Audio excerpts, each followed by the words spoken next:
welcome to Games of the Week. This week we have a lot of fun stuff going on. We have Tata still happening, about to wrap up. But today we had a pretty big development in the FIDE Women World Chess Championship, the match between Aleksandra Goryachkina and Wenjun. And so basically this was game 12, and Wenjun only needed a draw to win the whole match because she was a point up. But going into the match, Goryachkina needed to win the game to force playoffs. Now, let's see how it happened.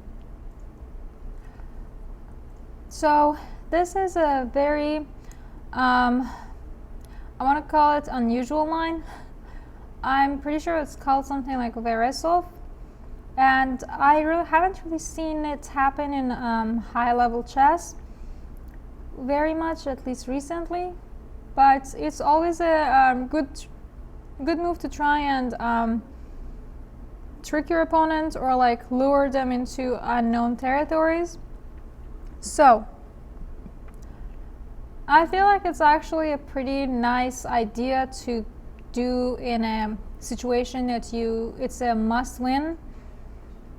So that's what happened, and I'm pretty sure it was preparation for Aleksandra, and she followed up with the move knight b5. So knight b5 is pretty simple, going for this fork over here, and the best way for black to respond to it is with something like knight a6. So like 4 moves in, you can already see that the position is not something you're very used to. To think about it simply, white needs to start developing more pieces. You need to bring out the knight, bring out the bishop, take a better grip on the center. So the way to do that is to think about e3. The idea after e3 is that white simply wants to bring out the knight, bring out the bishop. The bishop is also defending this b5 knight. So in the game, Wenjun played bishop b4 check. From what I know, bishop e7 could also be the way to go.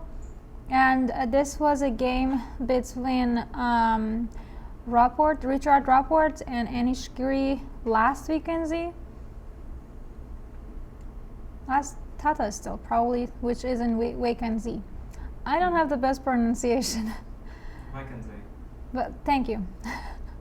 I've been there, I still can't pronounce it.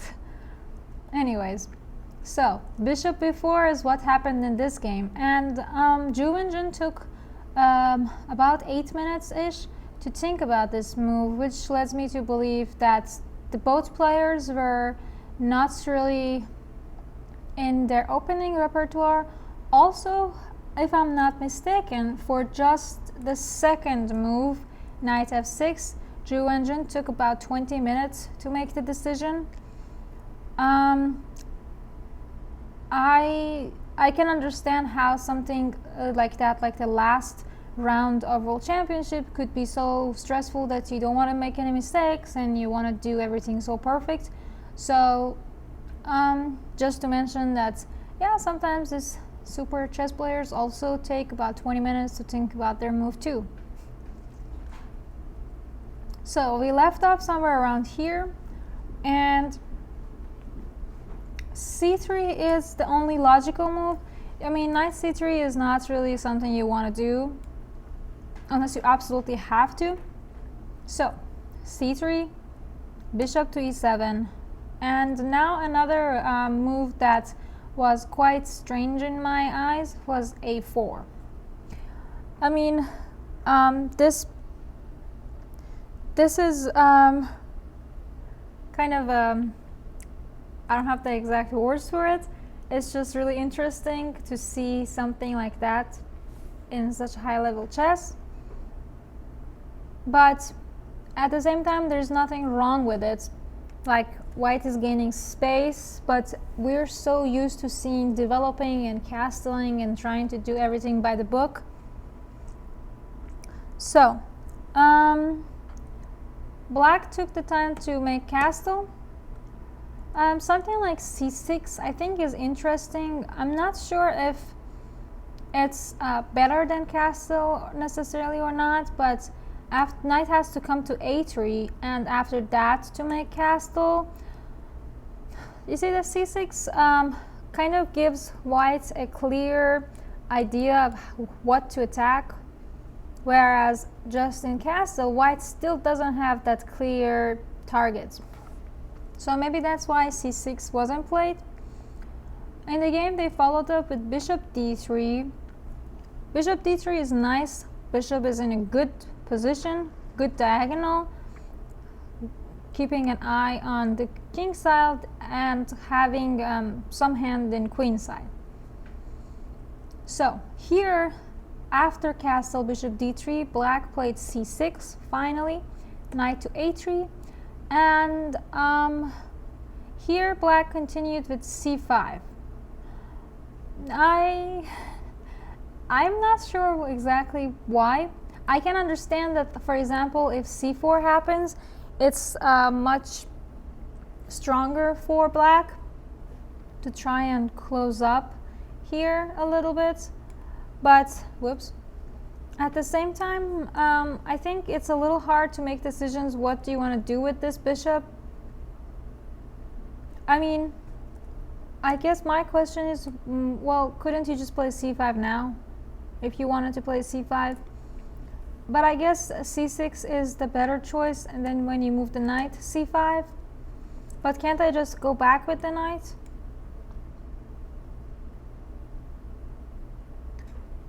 This was a game in 2017 between that Bortnik was white playing a lower rated player. If I'm not reading it right, Fingerov. Well, anyways, yeah, this is another way that they went about it. Knight b5, knight e4, and then they developed simply, and in that game white won. It was Bortnik versus Fingerov in 2017. Anyways, so however, in the game they played knight f3, which is actually a novelty, but well, this game, I'm pretty sure everything in the opening was already super interesting. Alright, so after something like knight f3, the idea is pretty clear. White wants to simply make short castle and start doing stuff in the queen side.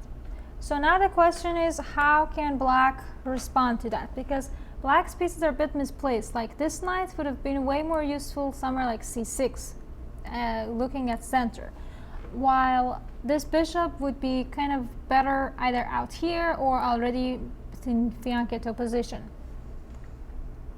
So the way black went about it is with knight e4. I think knight e4 is actually a pretty interesting idea because black simply wants to create more chances for herself, sorry, with like something maybe f5, trying to do something in the center and king side, because white's game is going to be most likely in the queen side just based off of pawn structures.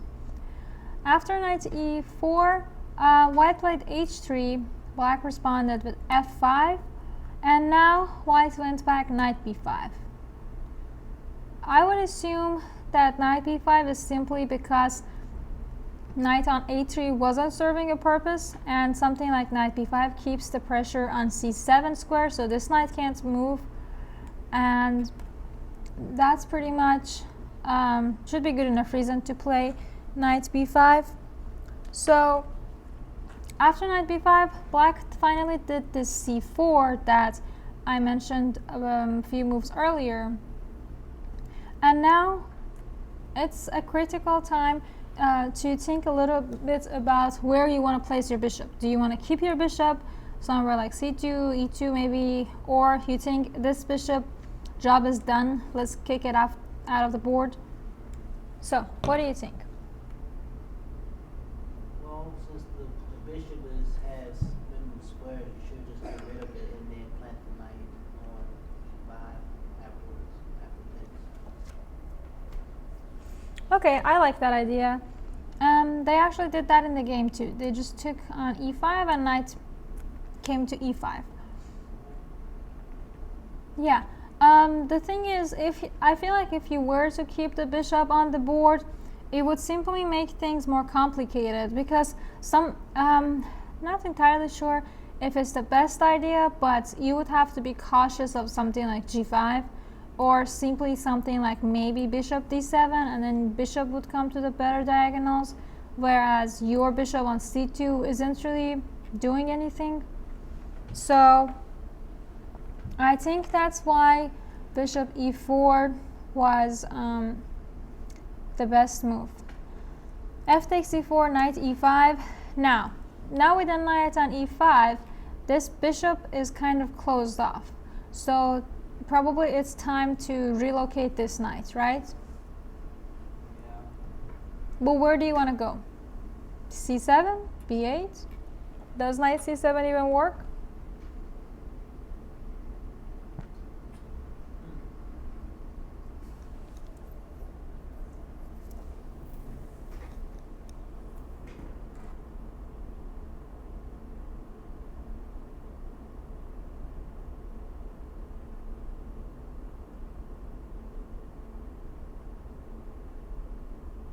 Can it lose knight c7 or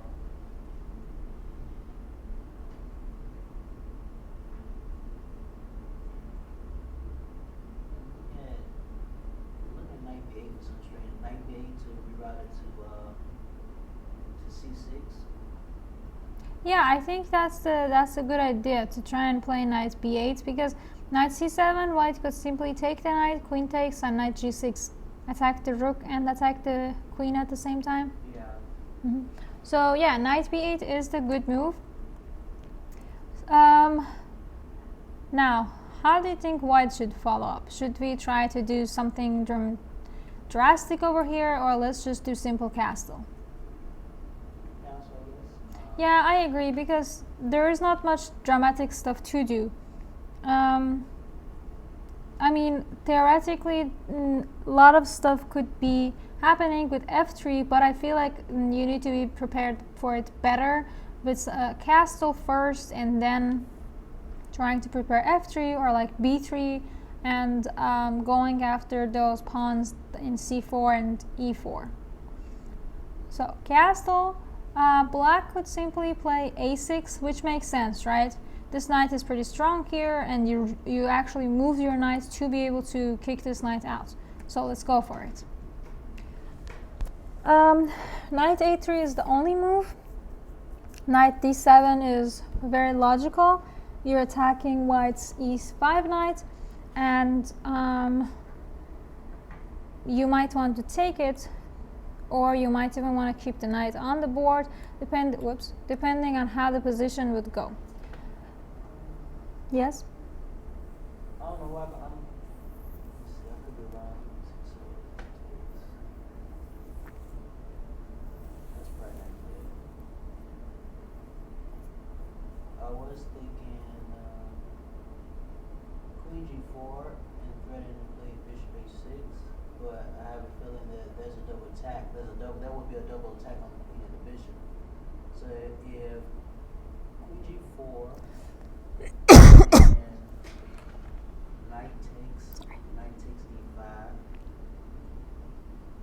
and then I think that should be okay. Queen g4 is a nice idea, but it's not really realistic, because something like simply take on e5 or simply knight f6, and you have to move your queen again. Yeah. And like, where would you go? I would play I would play queen g3.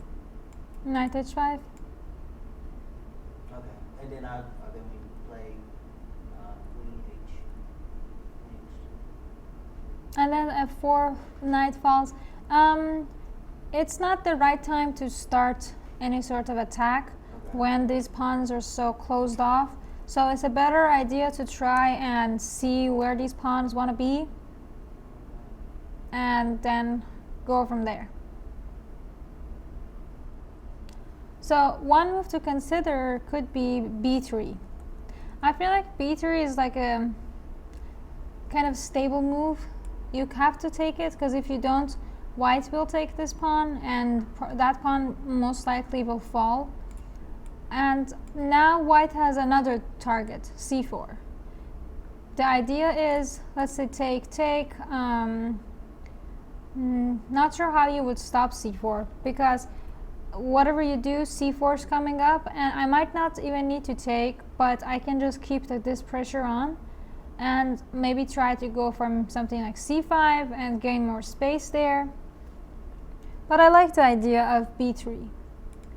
Anyways, in the game, Aleksandra played knight c2 and now queen e8 was played in the game.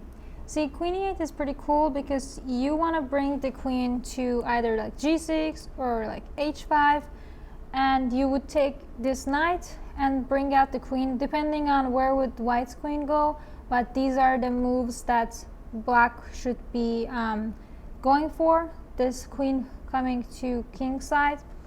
So at this point white went about it with f3, and f3 is also another of those moves that is pretty cool because like f3 and b3 were one of the candidates because you wanna you're asking your opponent, what do you want to do? If you keep it here, I will take it and your pawn structure will be kind of horrible. So the only way to respond to it is to go about it like something like take.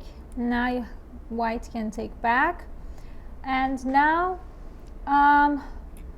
black actually played bishop d7 because see, if you take, I can just take back with the rook, and this bishop is really strong here. This bishop is really not doing much over there.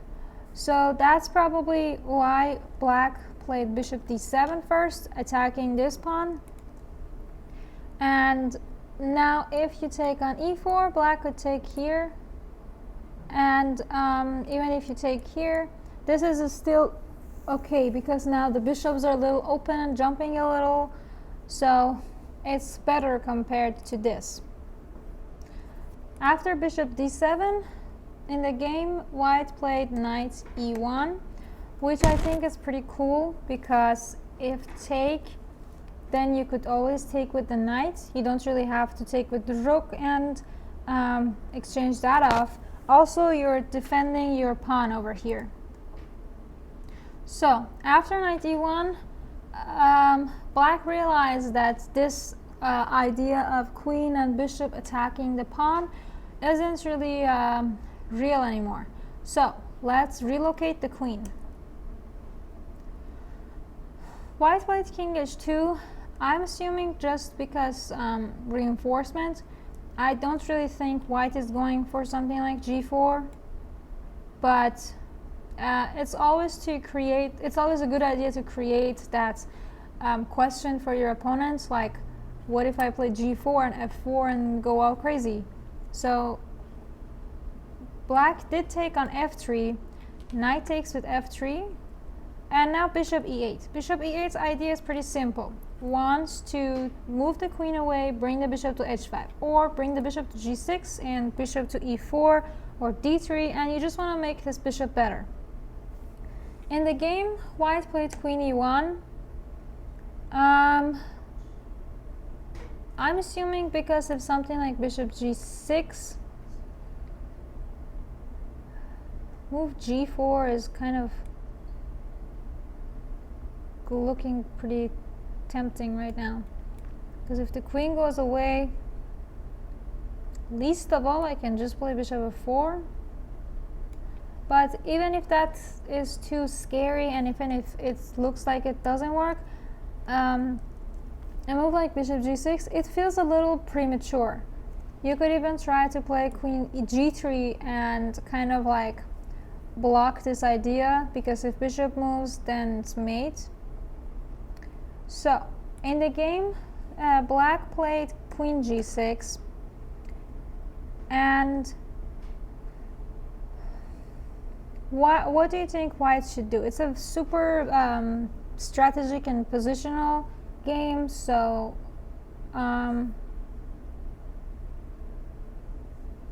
one thing to think about is stabilizing these pawns over here with a move like a5. It doesn't necessarily have to happen now, but it's something that it's a good idea to do at some point.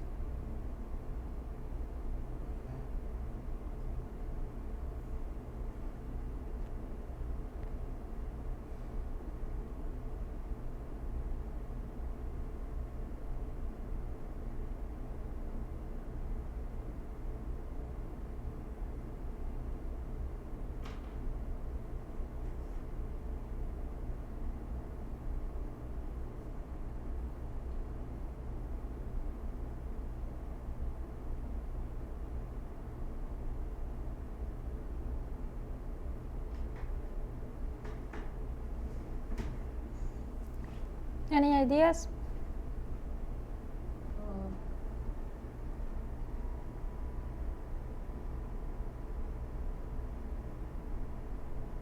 Not right now. Let's see.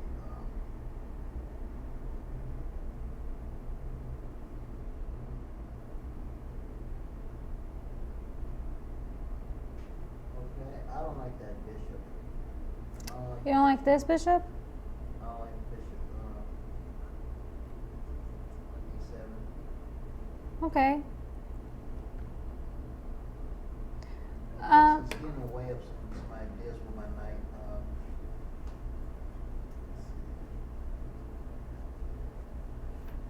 Well, one thing to think about is you could try to move this bishop away to want to play knight e5 maybe. Yeah. And that's what they did in the game. White has some ideas to try to play maybe knight e5 and maybe push for e4, some stuff like that. So black followed up with queen e4 to block those ideas. Now white played a5, which I think is actually a nice idea, because you are stabilizing the queen side, and now you might want to start doing stuff in the center, like maybe queen d2, e4. So in the game, black played h6, and I believe the idea was that after knight d2, black could play queen h7, and now white gets to play e4. e4 is actually a very nice idea, because these are like really nice targets to try and attack. See, this is like a shish kebab. If I could take it, then this e6 pawn is pinned. So whoops. So black kind of have to take this, because if black wouldn't, white just takes the pawn, and it's when picking up a free pawn. Probably e6 too. So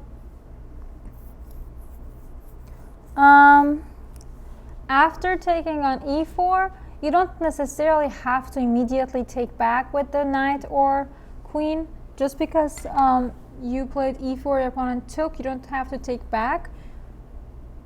Especially because this pawn is bad here as it is. It's kind of like blinding this bishop. This bishop can't really do anything. Can't come to c6, it's blind. Can't go to g6, blind. And white could go off after this c4 pawn. Now in the game, white tried to go for a little bit more than just taking back the pawn with bishop e5. Black played rook c8 to defend the c4 pawn. Rooks got exchanged, and now queen e2. White's really going for this pawn. Now the question is, what can black do?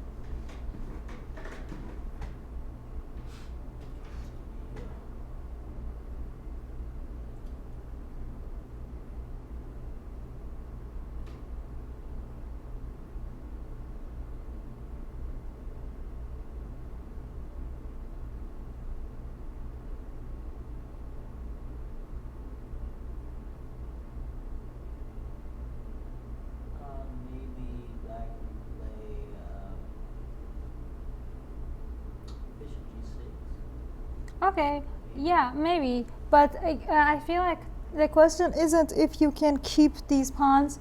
The question should be, is it worth it to try and keep the pawns? I don't think so. I think black should just.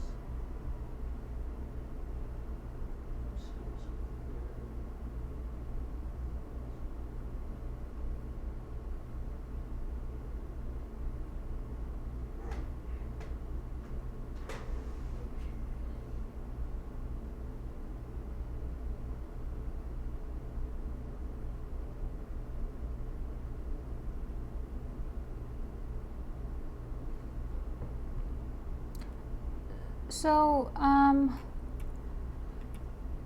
in the game, Wenjun actually played e3 to give this pawn up. Whoops.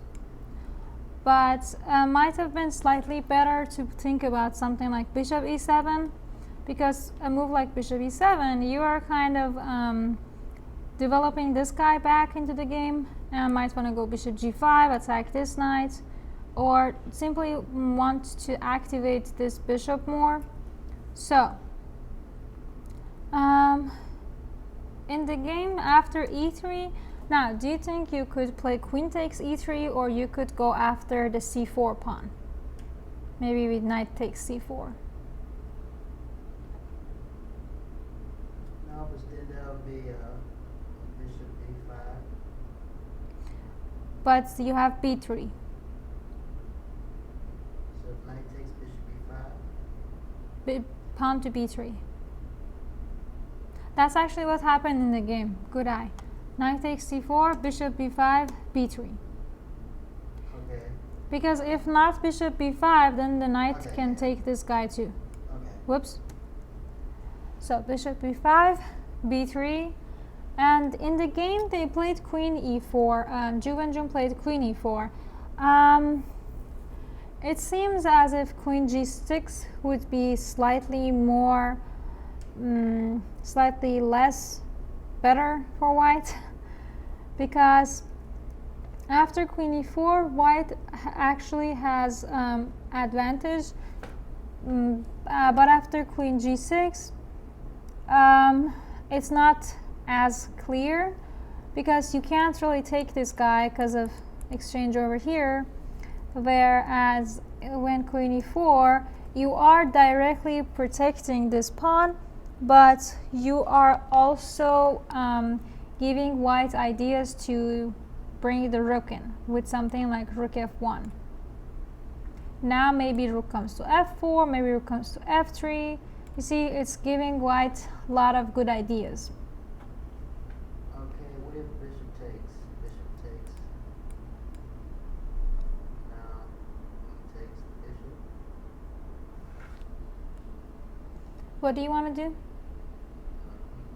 Queen takes e5. What? Queen takes e5. The pawn is protected. Okay. Oh. Yeah, but well, actually that's what happened in the game. After rook f1, what else do you think black can do? You do have the right idea to keep more pressure here, but how can you do that?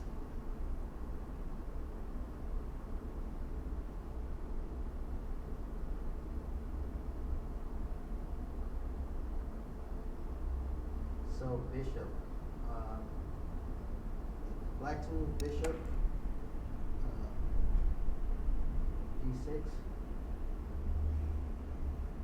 Well, something like queen c6 is more sufficient, Okay. because queen c6, you're simply putting more pressure on this knight and you're moving away from the rook's fire. So queen c6.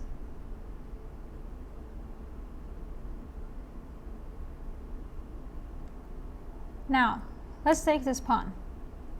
Because if, for example, take, I feel like this black left this side really unprotected, and it just feels like something should be happening here, even if it's just bringing in more pieces. It just looks too good. White has too much pressure on black's white could probably simply play something like queen f3 and go for this square, or maybe just queen f4. I mean, queen f3 also has some ideas with maybe the pawn, so I think this should be a pretty cool advantage. So in the game, Wenjun played queen e8. I would assume that the idea is to simply come back to g6, but you can already see that white is quite better here. In the game, white continued with queen comes to e2, and I feel like the idea is just, see, in this position, I wanted this pawn off as white, and I kind of want this queen to go away. And in this position, that's what I got as white. So queen came to g6 again, and I feel, you see, it was like a nice weird circle. And so now white's bringing in more reinforcements. Maybe you want to go to g3, attack the queen and stuff. Black played king h7 to try and keep the king more cozy, I would assume. White continued with queen f2, attacking this guy. Maybe some rook f7 ideas, rook g3 more. So bishop c6. Now bishop c6 is kind of a nice trick because you can't take any more because of this weakness and, well, mate. But at the same time, it kind of pushes you to go rook g3. You see? And now after rook g3, queen can only come to f5, because if you would play queen e8 again, this is really weak. Like at least knight d6 should be good enough. Bishop d6, rook takes g7, king moves away, queen f4. Please tell me this is winning. Yeah. Probably more straightforward. Ooh, maybe this is also nice tactics. Yay, I still see tactics. And the king goes regardless, queen g7 is mate. So something like queen e8, knight d6 is actually very dangerous. So queen f5 is the only move to seriously consider, and even after that, white gets to do queen e2. Now, queen e2 idea is that I have a good position, I just want to keep my position like this. I also want to play like knight d6 again, fork this rook and this queen, and also you can't really take it because of this weak pawn over here. Cool? So, in the game, black played rook d8, but rook d8 is simply to avoid knight d6. But I think probably a move like queen e4 was slightly better, because the queen is more active, have some ideas. Now you have to move the queen as white, probably to d2 or something like that. And now you could do rook d8 to protect. So the idea is that simply you are improving your queen as black. So anyways, rook d8. And if I'm not mistaken, this game's time control is like at move 40 you get extra time. So most likely, if I had to guess, they were both in like super time trouble, and they were just trying to make some moves to get to move 40. So a move like rook d8 could possibly be due to that. Now, white make knight e3, attack the queen, get the extra time, move 40. Queen has to move, goes to f7, still you get the extra time, boom. Now, in this position, actually it's kind of cool, because usually a lot of the mistakes that happens or inaccuracies that happens is right after move 40, like the tension is high, adrenaline is jumping, your heart is beating like crazy, You just got the time, and you can't really control your emotions, so you make a mistake or you play inaccurate. So it's actually a very good idea to, usually after move 40, to get up, just go wash your face, walk around a little, take a sip of water, something to calm yourself down, so you can actually use your brain, not just be in defense and attack mood. So here in the game, Aleksandra played queen d3, which is a good move. I would even say like good enough to keep the advantage, but there is a better move. Can you take a little bit of time and think about it? Maybe you'll find it.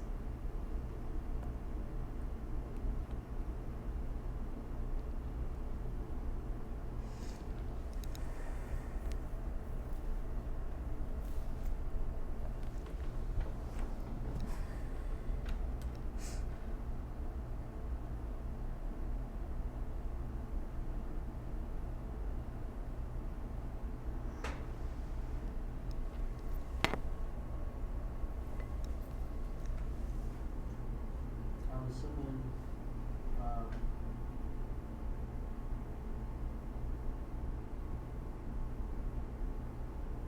G4. That's also a nice idea. You're bringing in your queen, but this move is more dynamic. Okay. Not too crazy, just more dynamic. Okay. You remember how it was a good idea to play earlier e4 to just blind the bishop? So I think it's a good idea to consider doing something like that again, just to blind the bishop.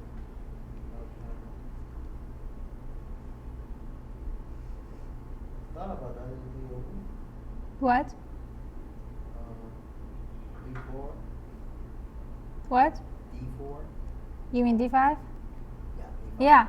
Yeah, d5 is a pretty cool move, because after d5 you kind of have to take check, and if you move the king, there are all sorts of stuff that could be happening. Rook g6, knight f5, this h6 pawn, should be winning enough, but also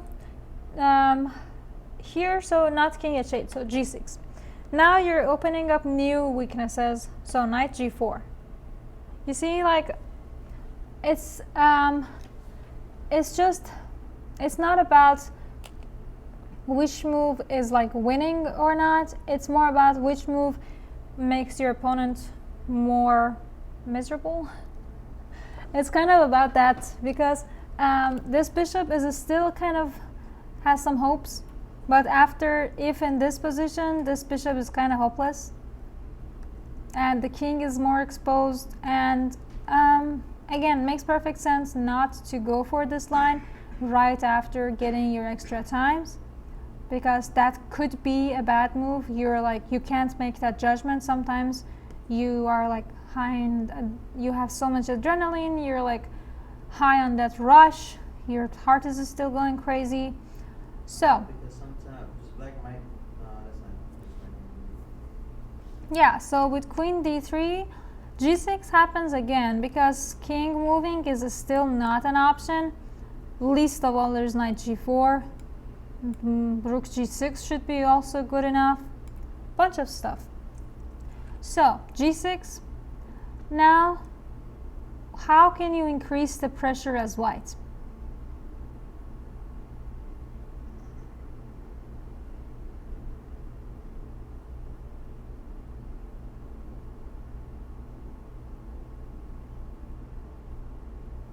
I'm thinking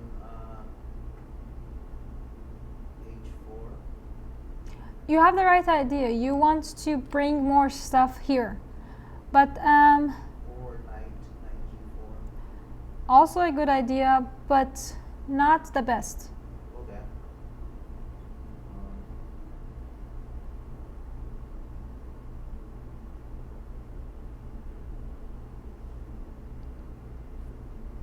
Don't tell me bishop C7. A little too crazy. No, it's just about bringing more pressure. Rook g4. Okay. Yeah. now you might want to go rook h4 or rook f4. So I think the better idea is to go something like bishop e7. The game was followed with bishop g7. And now rook f4, queen goes away. I mean, it's very unpleasant. White is also still a pawn up, and but you're still fighting. But after bishop g7, take, knight goes to c4, and this is such a weak square. It's just really hard for black to want to keep any sort of attack going. So here black continued with bishop b5. So black's idea is simple. Want to take this guy. First of all, it's pinned. So yeah, so think about a move that unpins that knight. I think that's the first thing that you should be calculating.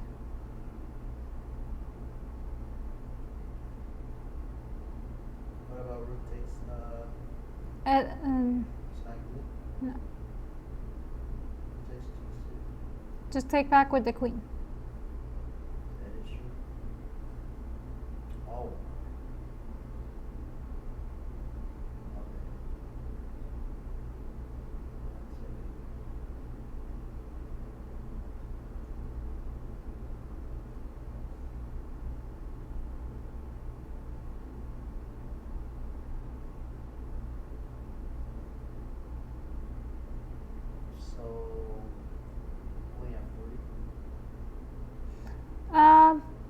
Not really.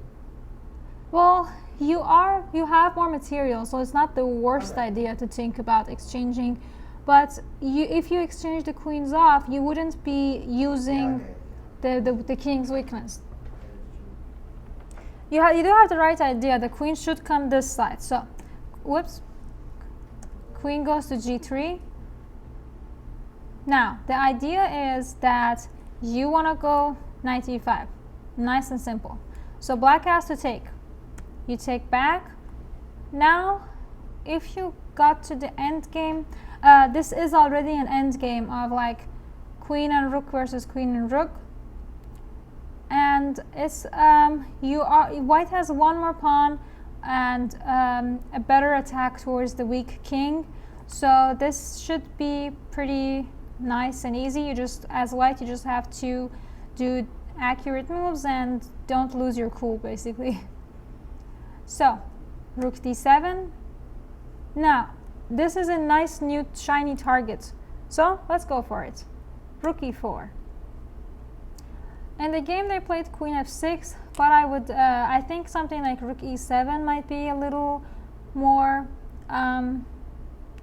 accurate, just because even if check now, it kind of feels off, and the way it happened in the game with queen f6 and queen e3, it's white has a better flow of the moves, and now you can't do rook e7 anymore because of d5. Whereas here, if you did rook e7, d5 doesn't work yet. So queen f6, queen comes to e3, rook had to go to d6 to protect that pawn. Now simply c5. I'm attacking your rook, you can only go to c6. And here white actually played a very chill move, king g1. I think the way to think about it is white doesn't want to get any checks anywhere, and king g1 is the way to go for it, because you are taking away most of the checks that could happen in this diagonal, or some ideas with queen f1 maybe sometime. So you're just taking it easy and bringing your king in a safe place. So black continued with queen f5, which is a bad move.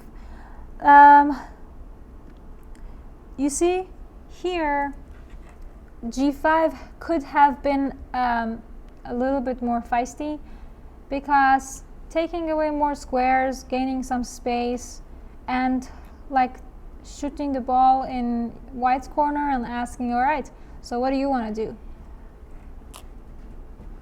So after queen f5, rook f4. Pretty clear idea. Queen g5. Now you get to play h4. Now, where can the queen go? If queen goes to h5,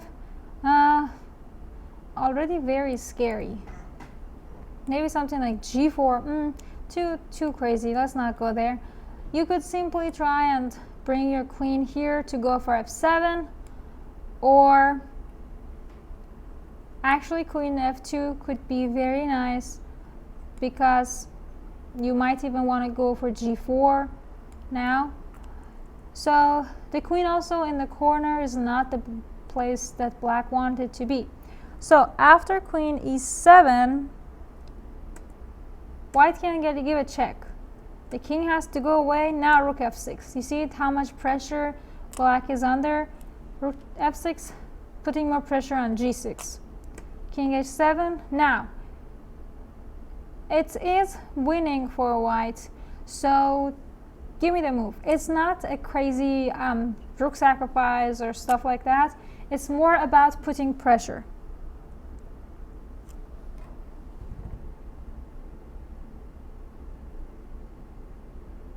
So after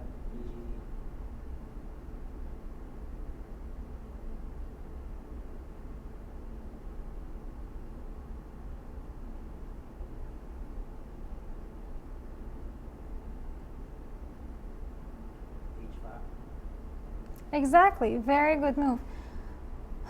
The problem is if g5, white has something like g4, and it's kind of like zugzwang, because what can black do? And also next move, something like queen e4, queen g6 is coming up. Black can't really move this rook because this pawn falls. Black can't really move the queen because, well, first of all, where would you go? Second of all, something like rook g6 coming up, putting more pressure. So it's sort of a zugzwang. So take on h5. Now you bring your queen to f4. You simply want to play this and eat the queen. The best way to also you're going for this. The best way for black to respond is with e5, because if now rook f7, while black could just move the king, most likely. Seems a little awkward, honestly. But the problem is, if you take, also takes your queen back. The rook endgame still should be pleasant for white, but this is not the position you want to get out of this. And so queen h6 is the best and most accurate way to go. King g8. Queen comes to g6, check, king h8. Alright, find me the win. White move. Yep.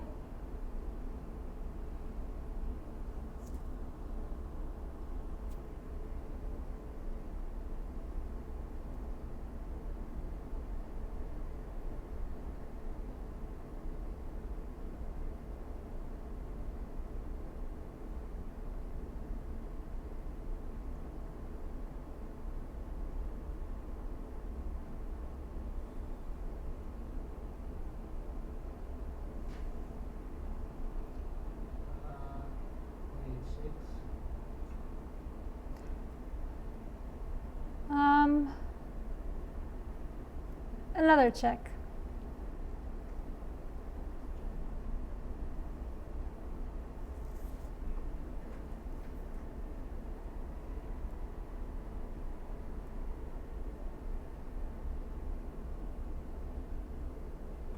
Queen h6 doesn't work.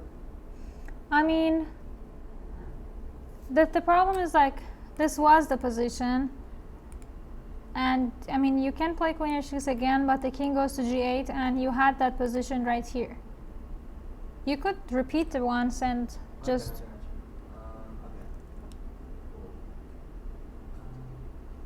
Queen takes first. Queen takes. Yeah, take this. Okay. nothing wrong with eating pawns. You don't have to always find mate. Now the king goes to g8, queen g5.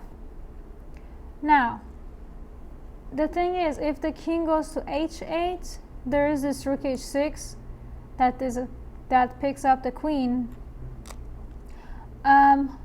Also, if something like queen g7, just go the simple way. Exchange all of this off, and your 2 pawns up in a pawn endgame is good enough. No need to be super crazy. Just bring out your king and win this endgame. Yeah, I do believe that after queen g5, black resigned. So it was a very interesting game, and Goryachkina managed to force playoffs, which are happening a few hours from now. I'm not sure about the time difference, but within the next, let's say, 12 hours. I think it's going to be at 11:30 p.m. Central Time. Oh, so like 4 or 5 hours? 3 hours. Whoops, 3 hours. Yeah, in 3 hours they start playoffs, and in the morning when we all wake up, we'll have a world champion, woman world champion. Yeah, that's actually pretty cool to talk about games of the day instead of games of the week. And yeah, this was a very interesting game. Yesterday I wanted to do the game between Carlsen and Firuzja. The day before that, I was planning on doing the game between Fabiano and Firuzja. So because, well, those are the nice games, but other people at the chess club beat me to it. And they did those on other streams, so that was pretty cool. But yeah, I'm glad that today we had a very decisive result and we did this. Well, yeah, it was pretty fun. I hope you enjoyed it, and see you next time.